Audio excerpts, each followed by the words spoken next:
वो उसके अंदर एक युवा जोश है, युवा समझ है, दिल्ली का पढ़ा है, तो उसको दिल्ली का पढ़ा है, 9वीं फेल। तो मैंने वो देखा कि उसके अंदर एक पढ़े लिखे व्यक्ति से ज़्यादा समझदारी है। क्या जो उनको आलोचना कर रहे हैं वो अपने साथ उनको उप मुख्यमंत्री भी रखे, तब उन्होंने नहीं एक अच्छा क्लास 9 की बात की थी। कश्मीर के तो बगल में पंजाब है, कांग्रेस की सरकार है, वहाँ कौन से कश्मीरी आतंकवादी पनाह ले रहे हैं? हमारा तो रिकॉर्ड रहा है कि हमने कश्मीर में शांति लाई है और सबसे ज़्यादा आतंकवादियों को सजा दी है। इनसे भी 15 साल में लोग अब उब गए और लोगों को लगता है कि कोई परिवर्तन नहीं आया, इसलिए यहाँ पे बदलाव होगा। हमारे साथ है कांग्रेस के वरिष्ठ नेता राजीव शुक्ला जी। राजीव जी, आपसे ये जानना चाहेंगे, पहला सवाल कि आखिर क्या मजबूरी हो गई जो आप लोगों ने तेजस्वी यादव को सीधा सीएम कैंडिडेट मान लिया? देखिए, गठबंधन में बड़े दल का जो लीडर होता है जो उसके ऊपर छोड़ा जाता है कि वो नेतृत्व को चुने, लेकिन जब गठबंधन की सरकार होती है हमेशा मिलजुल के निर्णय लेते, मिलजुल के काम करते। और इस मामले में ये देखा गया कि हमारा तालमेल राजद के साथ पूरी तरह से अच्छी तरह से है। और सवाल ये उठता है कि आप लोग चुनाव जाने से पहले या तो कांग्रेस का भी किसी को आप लोग चेहरा नहीं बनाते हैं, तो यहाँ तेजस्वी यादव को कैसे? आपने जगह जो बड़ा घटक होता है वो बनता है गठबंधन का, कि बड़ा घटक का जो व्यक्ति होता है। क्या देखा आपने तेजस्वी यादव में? मैंने उसमें देखा कि वो उसके अंदर एक युवा जोश है, युवा समझ है, दिल्ली का पढ़ा है, तो उसको दिल्ली का पढ़ा है, 9वीं फेल, प्रगतिशील है। 9वीं फेल। वो ऐसा होता है ना कि क्रिकेट में जो है, जो लोग क्रिकेट में खेलते हैं ना, वो उसमें जो है पढ़ाई और क्रिकेट साथ साथ चलती है। तो मैंने वो देखा कि उसके अंदर एक पढ़े लिखे व्यक्ति से ज़्यादा समझदारी है, मैंने पाया उसके अंदर। बातचीत आप करो तो वो मैंने देखा कि वो जो है हर चीज़ पे उसके बहुत विचार जानकारी के हैं और प्रगतिशील भी है, विकास के लिए भी उसके मन में है। तो उसको जो है आप इस बात से कि सिर्फ डिग्री से आप उसका तय कर दें कि उसकी समझ नहीं है, ये उचित नहीं है। और मैंने तो ये देखा कि आज जो उनको आलोचना कर रहे हैं वो अपने साथ उनको उप मुख्यमंत्री भी रखे, तब उन्होंने नहीं एक अच्छा क्लास 9 की बात की थी, तब तो इन्होंने बात उठाई नहीं। मैं उनकी बात नहीं कर रहा हूँ, मैं आपसे सवाल पूछ रहा हूँ। क्लास 9 की बात होने लगी तो बहुत लोग इस देश में हैं जो पढ़े लिखे कम थे, लेकिन उन्होंने देश के लिए बहुत अच्छा काम किया, बड़े बड़े राष्ट्रीय पदों पर रहे। तो ये बात नहीं है। तो आपको लग रहा है कि डेमोक्रेसी में, इसीलिए आपने देखा होगा कि एजुकेशन क्वालिफिकेशन का क्राइटेरिया नहीं है। मान लिया कि आपने मान लिया, ठीक है, ये बात आप जो कह रहे हैं, आप अपनी बातों को एक लॉजिक दे रहे हैं, तर्क दे रहे हैं, पर सवाल ये उठता है कि उनके ऊपर इतने भ्रष्टाचार के आरोप लगे हुए हैं, भ्रष्टाचार का मुकदमा चल रहा है, इतनी कम उम्र में करोड़ों की संपत्ति अर्जित करने का आरोप लगा हुआ है, मुकदमा भी बाकायदा चल रहा है, न सिर्फ आरोप लग रहा है। तो ऐसे में आपको नहीं लगता है कि इसका नुकसान होगा? देखिए, आपके सवाल में इसका जवाब है, आप स्वयं दे रहे हैं। आरोप लगे हैं, मुकदमा चल रहा है, चलिए मुकदमा चल रहा है, अभी ना मुकदमे का फैसला आया है और ना आरोप सिद्ध हुए।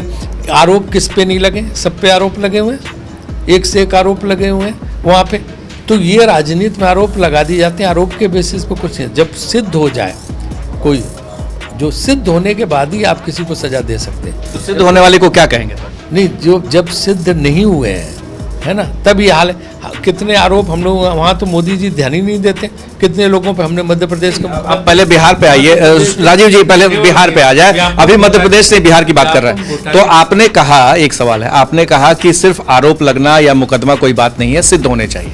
तो लालू यादव को तो सिद्ध हो चुका है, वो तो जेल में है, सजा याफ्ता है। तो भ्रष्टाचारी जो आप कह रहे हैं, तो आप इसका मान रहे हैं कि वो भ्रष्टाचारी है लालू यादव? फिर आपने अपने सवाल में जवाब भी दे दिया, क्योंकि लालू यादव तो चुनाव नहीं लड़ रहे, न वो मुख्यमंत्री के कैंडिडेट। पार्टी के सर्वे सर्वा हैं, वो तय करते हैं, आपके नेता उनसे बात करते हैं। उनको तो सजा मिल गई ना, उनको तो सजा दे दी गई, तो न चुनाव लड़ रहे हैं, न वो मुख्यमंत्री पद के उम्मीदवार हैं। तो अभी से आप तेजस्वी को क्यों बेवजह इसमें घसीट रहे हैं? अच्छा, चलिए, एक सवाल बड़ा मौजूद है यहाँ पर कि नित्यानंद राय जो केंद्रीय गृह राज्य मंत्री हैं, उन्होंने कहा कि अगर बिहार में सरकार बन जाएगी तो जो कश्मीर में जिन आतंकवादियों को वो भगा रहे हैं, जिनके खिलाफ वो लड़ रहे हैं, वो यहाँ पनाह ले लेंगे अगर महागठबंधन की सरकार बन जाती। तो भैया, कश्मीर के तो बगल में पंजाब है, कांग्रेस की सरकार है, वहाँ कौन से कश्मीरी आतंकवादी पनाह ले रहे हैं? आतंकवादियों से तो हमेशा कांग्रेस ही लड़ी है। कांग्रेस ने घाटी में कश्मीर में शांति पैदा की तो उमर अब्दुल्ला और कांग्रेस सरकार थी। जब गुलाम नबी आज़ाद मुख्यमंत्री थे, सबसे ज़्यादा शांति कश्मीर में तब आई, सबसे ज़्यादा लोगों की आमदनी बढ़ी, व्यापार हो गया, टूरिस्ट जो है पर्यटक जाने लगा पूरे देश से, कश्मीर से। जो गुलाम नबी आज़ाद की सरकार के ज़माने में था या उमर अब्दुल्ला कांग्रेस की मिलीजुली सरकार के ज़माने में था माहौल, क्या आज कश्मीर में है? कभी नहीं। तो हमारा तो रिकॉर्ड रहा कि हमने कश्मीर में शांति लाई है और सबसे ज़्यादा आतंकवादियों को सजा दी है। इनकी सरकार में तो पार्लियामेंट तक पे अटैक हो गया था, आतंकवादियों ने कर दिया था भाजपा की सरकार में। तो ये क्या बात करते हैं? अच्छा, बिहार में आपका क्या दावा है? आप कम सीटों पर लड़ रहे हैं, हालांकि पिछले 2015 के मुकाबले ज़्यादा सीटों पर आप लड़ रहे हैं, तो क्या दावा है? क्या आप लोगों की कितनी सीटें आएंगी? कि यहाँ पे स्पष्ट बहुमत आएगा, महागठबंधन का सरकार बनेगी, स्ट्राइक रेट बहुत अच्छा होगा कांग्रेस का भी और आरजेडी का भी। लेकिन आप लोगों का कोई मिलजुल करके कोई घोषणा पत्र नहीं तैयार हुआ है। नहीं, घोषणा पत्र आएंगे। हम लोगों की आपसी सहमति जिन बिंदुओं पर है, जिनको ये बोला जाता है कि जो है point of common minimum programme, वो भी होगा एक बार सरकार आ जाए। और इसके अलावा हमारा अपना घोषणा पत्र भी आएगा। आप लोग का एक साझा आएगा घोषणा पत्र? देखिए, हमारा जो ज़्यादातर मुद्दों पर सहमति है, बेरोजगारी का मुद्दा हो, पूरी तरह से हमारी सहमति है। बेरोजगारी पर ये तेजस्वी यादव कोर्ट के मुताबिक 1 करोड़ 20 लाख लोग युवा बेरोजगार हो चुका है यहाँ पे बिहार में। करोड़ों युवा वहाँ बेरोजगार है, किसान परेशान है। उसके लिए भी हम तेजस्वी यादव कह रहे हैं कि 10 लाख युवाओं को नौकरी देंगे पहली कैबिनेट में अपनी कलम से। सही बात है, सही बात है, क्यों नहीं देंगे? तमाम संभव है। 21 लाख, अगर आपने पिछले, मेरा सवाल, संभव है 10 लाख सरकारी नौकरी दे पाना संभव है? बिल्कुल संभव है, क्योंकि 2019 का जो घोषणा पत्र आया था उस समय भी 22 लाख तो सरकारी पद देश में खाली पड़े थे जो भरे नहीं थे, और उसके बाद लगातार बढ़ रहे हैं। तो अगर आपकी नीयत है तो आप निश्चित रूप से नौकरी दे सकते। से पैसे लाएंगे आप? इतना पैसा बहुत है, मैं तो देश का योजना मंत्री रहा हूँ। सब ऊट पटांग की योजनाओं पर अगर पैसा खर्च हो जाता है तो उसका सही इस्तेमाल किया जाए, जो लोगों तक पहुँचे, तो पैसा बहुत है, पैसे की कमी नहीं है। आपको लग रहा है कि नौकरी के बाद लोगों को आप सैलरी दे पाएंगे?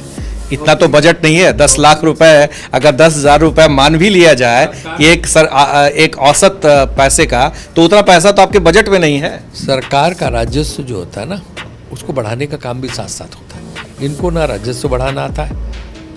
आप जब व्यापार बढ़ाएंगे, लोगों को खुशहाली लाएंगे, तो उतना ही आपको जीएसटी, इनकम टैक्स, ये सब आता है। तो एक तरफ राजस्व आप बढ़ाएंगे, दूसरी तरफ आप नौकरियां देके लोगों को वही पैसा खर्च करेंगे और विकास का काम करेंगे। नीतीश कुमार के बारे में आपकी क्या राय है? क्योंकि 2015 में आप लोगों ने उनके चेहरे पर चुनाव लड़ा था, उनके साथ चुनाव लड़ा था। वो चले गए, उसके लेके लोगों में नाराजगी है कि उन्होंने एक तरह से छोड़ के, ये दामन इस तरह छोड़ के जाना ठीक नहीं, क्योंकि चुनाव वो लोगों ने वोट उस गठबंधन को दिया। दूसरा ये कि उनसे भी 15 साल में लोग अब उब गए और लोगों को लगता है कि कोई परिवर्तन नहीं आया, इसलिए यहाँ पर बदलाव होगा। कोई चांसेस है बाद में, अगर यहाँ एनडीए की सरकार में नहीं बनती है और महागठबंधन में कहीं कमी रह जाती है? देखिए, अभी आरजेडी और कांग्रेस मिलकर चुनाव लड़ रहे हैं, तो हमारा फोकस उसी तरह हम वही देख रहे हैं। बहुत बहुत धन्यवाद राजीव शुक्ला जी। सीधे तौर पर बेरोजगारी का मुद्दा हो या चाहे तेजस्वी का चेहरा हो, इन सब पर बखूबी से इन्होंने बचाव किया है और अपनी बातें भी रखी है कि आने वाले दिनों में क्या हो सकता है, इसको भी भविष्य के गर्भ में इन्होंने छोड़ दिया है। हमारे साथ शैलेश के साथ Prakash Kumar, ABP news, Patna. ABP news आपको रखे आगे।